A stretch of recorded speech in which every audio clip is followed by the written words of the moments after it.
సంగారెడ్డి జిల్లాలో పత్తి విత్తనాలు నాటుతుండగా యువతిపై పిడుగుపడి మృతి చెందారు. మరో మహిళకు గాయాలయ్యాయి. రాయ్కోట్ మండలం కోడూరు గ్రామంలో భారీ వర్షం కురిసింది.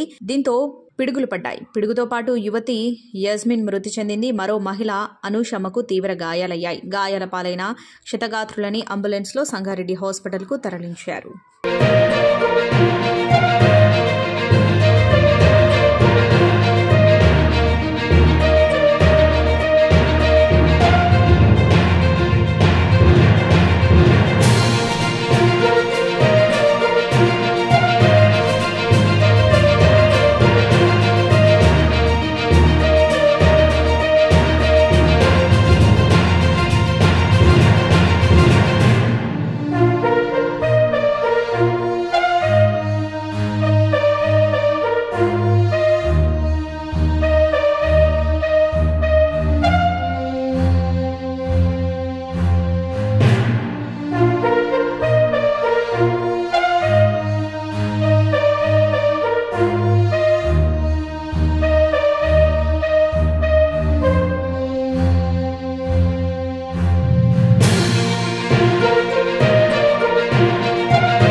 Hi everybody, this is Kiriti Damaraju.